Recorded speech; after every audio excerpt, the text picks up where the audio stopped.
35%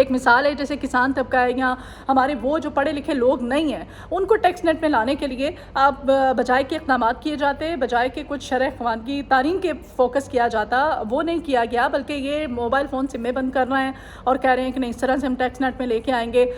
خاص طور پہ یہ جو بجٹ ہے اس میں انفراسٹرکچر ٹھیک ہے، ایک پازیٹیوٹی ہے، نون لیگ کی حکومت کی انفراسٹرکچر کو فوکس کرتے ہیں، کام کرتے ہیں، لیکن انہوں نے صحت اور تعلیم کے لیے بہت کم بجٹ رکھا ہے۔ انہوں نے انفراسٹرکچر یعنی کہ انہوں نے عمارات ہے، چاہے وہ سکولوں کی آپ کو پتہ ہی ہے وہ بھی کاغذی کھاتے میں ہوں گی، کہاں بنائی جائیں گی، ہسپتالوں کی عمارتیں جو ہیں ان کے لیے کچھ انہوں نے رکھا ہے سیٹ اپ، لیکن انہوں نے تعلیم اور صحت کا بجٹ جو ہے بہت کم رکھا ہے، جو کہ انتہائی افسوسناک، حکومتوں کی جو ناکامی ہوتی ہے پریورٹی کی اگر ہم بات کریں تو وہ سب سے زیادہ وہ تعلیم اور صحت ہوتی ہے کسی بھی حکومت کی، لیکن ہماری جو نون لیگ کی حکومت ہے ان کی پریورٹی جو ہے اگر آج آ کے کوئی بچہ ہوتا ہے اپنے آپ کو وہ بھلا دیں، اگر یہ بھول جائیں تو انفراسٹرکچر کی طرف ان کا فوکس ہوتا ہے۔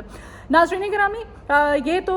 فائلر اور نان فائلر کی تو بات ہو گئی، اب جو تنخواہ دار طبقہ ہے جیسے میں ہوں اور بھی بہت سارے میرے ویورز ہوں گے، بہت سارے فالوورز ہوں گے جو کہ سن رہے ہوں گے، اس وقت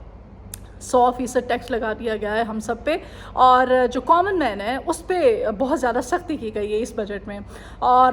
بجائے کہ اپنے اخراجات یہ لوگ کم کرتے، اپنے اخراجات کو بڑھا چڑھا کر وفاق کے لیے جو بجٹ رکھا گیا ہے وہ آپ کے سامنے ہے۔ پھر میں دوسری طرف تو نہیں آؤں گی،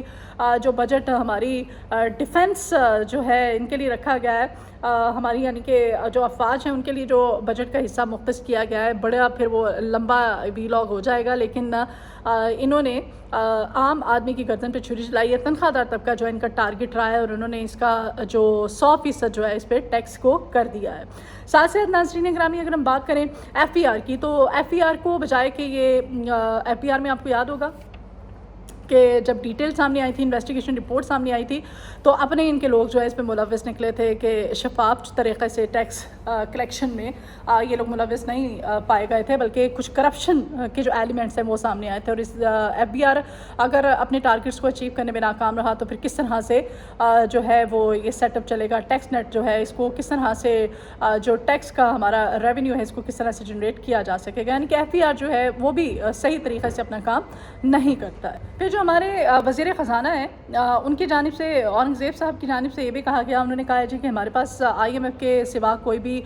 پلان بی موجود نہیں تھا، ہمارے پاس آپشن نہیں تھا، اور ہم نے آئی ایم ایف کو مطمئن کرنا ہی تھا، اور آئی ایم ایف کو مطمئن کرنے کا ایک ہمارے پاس صرف واحد یہی طریقہ تھا کہ ہم ٹیکس جو ہے اس کو بڑھا دیں۔ اور یہ جو اب دیکھیں، اب بیسیکلی بات یہ ہے کہ یہ جو ٹیکس نیٹ ہے اس کا دائرہ کار جو ہے وہ بیسیکلی حکومت کے گلے کی ہڈی نون لیگ کی حکومت کی اب اس وقت بن چکا ہے۔ انہوں نے وہ ٹیکس نافذ تو کر دیا ہے، لے تو آئے ہیں، اب اس میں امپلیمنٹیشن کس طرح سے ہوگی، ایک عام آدمی، ایک عام صارف، پاکستان کا غریب طبقہ، مڈل کلاس طبقہ اور لوور مڈل کلاس طبقہ کتنا ٹیکس دے گا؟ آپ کی جو تنخواہ ہے وہ کم از کم 35,000 روپے اس ٹیکس میں مقرر کی گئی ہے، مطلب کم سے کم تنخواہ جو ہے وہ 35,000 روپے، اور آپ کو اندازہ ہو جانا چاہیے، آپ بھی بخوبی سمجھتے ہیں کہ ایک آج کل کے حالات میں مہنگائی کے ایک عام گھر کا بجٹ جو ہے وہ 35,000 روپے میں کوئی بھی ایک عام آدمی مجھے سیٹ کر کے دکھا دے،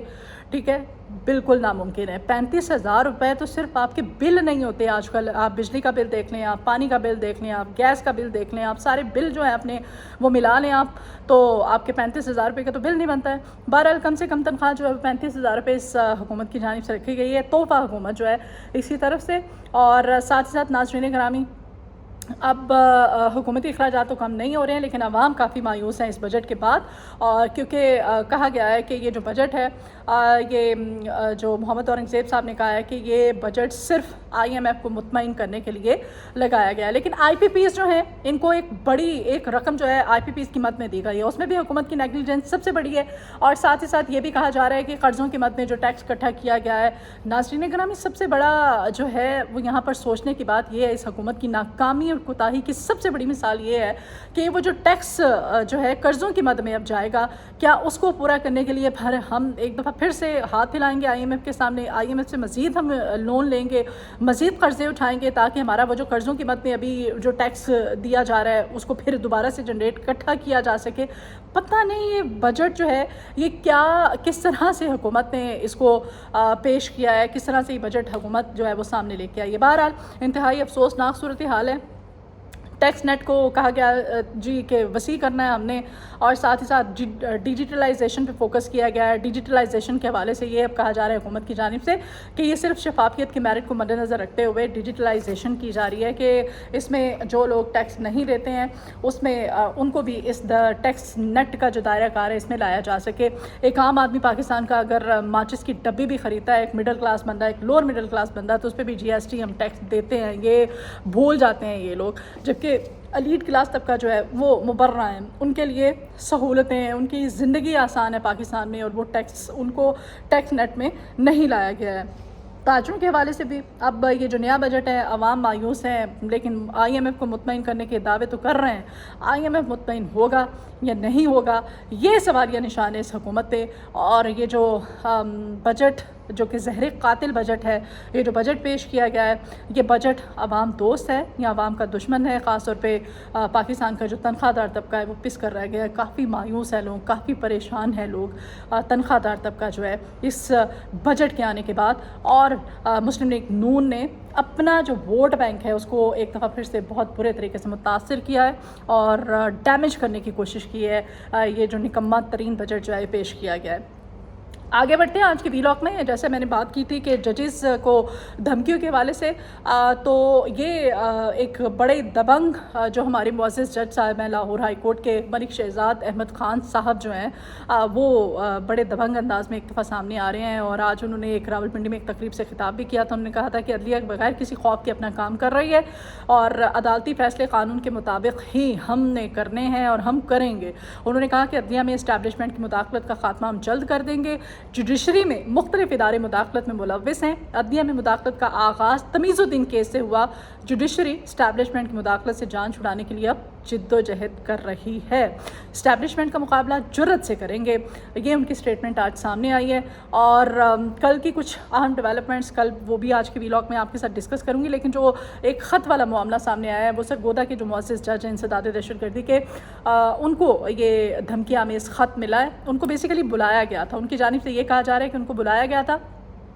جج ہیں محمود عباس صاحب، انہوں نے کہا ہے کہ آئی ایس آئی کی طرف سے ان کو کال کیا گیا تھا کہ آپ آئیں، آپ سے کچھ بات کرنی ہے۔ انسداد دہشت گردی میں آپ کو پتہ ہے 9 مئی کے مقدمات میں پاکستان تحریک انصاف کے بہت سارے لوگ تھے جن کو کہ بری کیا گیا تھا، اور ان کو بری کرنے کے حوالے سے انہوں نے آئی ایس آئی نے ان کو جب بلایا تو انہوں نے جانے سے انکار کر دیا۔ انہوں نے کہا کہ نہیں، آپ نے جو بھی بات کرنی ہے آن میرٹ بات کریں۔ انہوں نے جب انکار کیا تو پھر انہوں نے کہا کہ میری فیملی جو ہے وہ اس وقت نشانے پہ ہے، ٹارگٹ پہ ہے، ان کو تھریٹ کیا جا رہا ہے، ان کو دھمکایا جا رہا ہے، میری فیملی کی اور میری زندگی خطرے میں ہے۔ ایون دو انہوں نے کہا کہ اس دفعہ میرے جو گھر کا بل ہے وہ اتنا زیادہ بھیج دیا ہے کہ میں بتا نہیں سکتا، اور ساتھ ساتھ ان کے گھر کے باہر جو گیس کا میٹر لگا ہوتا ہے جو آپ کے اور میرے گھر کے باہر بھی لگا ہوگا اس کو بھی توڑ دیا گیا ہے۔ یعنی کہ یہ حرکتیں اس حد تک ہونے لگ گئی ہیں کہ اس طرح سے ڈرانے اور دھمکانے کی اب کوششیں جو ہیں کی جانے لگی ہیں۔ اب خواجہ سرم کے بعد اب یہ گھر کے باہر لگے جو گیس کے میٹر ہیں وہ تک توڑنے کی کوششیں کی جا رہی ہیں۔ اور ساتھ ساتھ ان کی جانب سے یہ بھی کہا گیا ہے کہ نہ صرف مجھے، میری فیملی کو، بلکہ میرے جو ریلیٹیوز ہیں، میرے جو رشتہ دار ہیں، ان کو بھی ڈرایا دھمکایا جا رہا ہے۔ اور تحریکیں انصاف کے جو 60 کے قریب لوگ تھے جن کو کہ ریلیف ملا تھا، جن کو رہا کیا گیا تھا 9 مئی کے مقدمات میں، کیونکہ جج صاحب کی جانب سے یہ اس وجہ سے یہ عدالت کی جانب سے کہ ان افراد کو 60 بندوں کو جو کہ گرفتار کیے گئے تھے 9 مئی کے جتنے بھی جو ہوا تھا توڑ پھوڑ جلاؤ گھراؤ اس دوران، کہ عدم شواہد یعنی کہ کوئی ثبوت جو ہے سالڈ وہ عدالت میں پیش نہیں ہو سکے تھے، اور اسی کی بنا پر ان کو رہا کر دیا گیا تھا۔ اور لاہور ہائی کورٹ کے چیف جسٹس ملک شہزاد احمد خان صاحب جو ہیں انہوں نے اس پر فوری ایکشن لیا ہے، اور جبکہ انہوں نے sector commander I S I Sargodha کو بھی بلا لیا تھا اور ساتھ ساتھ جواب طلب کیا گیا ہے۔ وفاقی سیکرٹری داخلہ کو بھی انہوں نے بلایا، انہوں نے کہا جی کہ ہمیں جواب دیں کہ کیا ہو رہا ہے، ہمارے ایک اور جج کو کیوں ڈرایا دھمکایا جا رہا ہے، اور آئی جی کو بھی انہوں نے طلب کیا تھا۔ جبکہ شہزاد احمد خان صاحب جو ہیں انہوں نے حکومت کو ماضی میں بھی کافی ٹف ٹائم جو ہے وہ دے چکے ہیں، آپ کو یاد ہوگا، فیصلے جو ہے شفافیت اور میرٹ پر چونکہ وہ کرتے ہیں، اور انہوں نے کہا ہے کہ میں کسی جماعت کا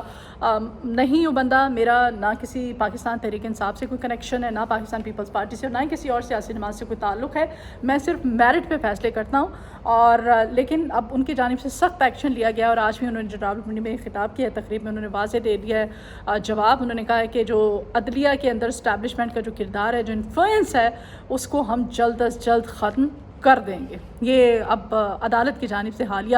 جواب جو ہے وہ سامنے آیا ہے. یعنی کہ حکومت اور اسٹیبلشمنٹ کے بعد اب اسٹیبلشمنٹ کی یہ شدید وارننگ، اور اس وارننگ کے بعد اب دیکھیں کہ حالات کس جانب جاتے ہیں.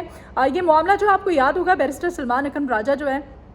انہوں نے لاہور ہائی کورٹ میں ایک درخواست بھی دائر کی تھی. جو جج لاہور ہائی کورٹ نے لگائے تھے الیکشن ٹرائبیونل کے لیے، الیکشن کمیشن آف پاکستان جو ہے اس پر نوٹیفیکیشن بھی جاری کرے. اور یہ وہی جج صاحب ہیں، chief justice Lahore high court. ان کو عہدے سے ہٹانے کی بھی کوششیں کی جا رہی ہیں، کیونکہ جب یہ عہدے سے ہٹیں گے تو یہ جو الیکشن کمیشن آف یہ جو فارم 47 والا معاملہ ہے، یہ معاملہ جو ہے یہ نون لیگ کی حکومت اپنی مرضی کے مطابق، اپنی منشا کے مطابق اس کو حل کر سکے گی. خیر، یہ الیکشن کمیشن آف پاکستان اور فارم 47 اور 45 کی جو معاملہ ہے یہ تو چلتا رہے گا. یہ آئندہ آنے والے ویلاگس میں اس پہ تفصیل سے بات کریں گے. ابھی یہ لاہور ہائی کورٹ کے جو چیف جسٹس ہیں ملک شہزاد احمد خان صاحب جو ہیں، اپنے بیانیے پر ڈٹ چکے ہیں. انہوں نے سخت ایکشن لیا ہے. اب دیکھیں کیا ہوتا ہے. آج کا ویلاگ، اس ویلاگ سے مجھے اجازت دیجیے، اور دعا کرتے ہیں کہ یہ جو بجٹ پیش کیا گیا ہے اس میں اللہ کرے کہ کچھ حکومت جو ہے، اب حکومت کی جانب سے کہا تو جا رہا ہے، کچھ نرمی کا مظاہرہ کرے، کچھ رد و بدل کیا جائے، تو ہی پاکستان کا ایک عام آدمی، مڈل کلاس طبقہ، لوور مڈل کلاس طبقہ جو سکون کا، سکھ کا سانس لے سکے گا. ادروائز زندگی بہت مشکل ہو گئی ہے. اجازت دیجیے، اپنا بہت خیال رکھیے گا، اپنی دعاؤں میں مجھے یاد رکھا کریں. میرا چینل سبسکرائب کیجیے گا، میری ویڈیو کو شیئر اور لائک کیجیے گا. اپنا بہت خیال رکھیں. اللہ نگہبان.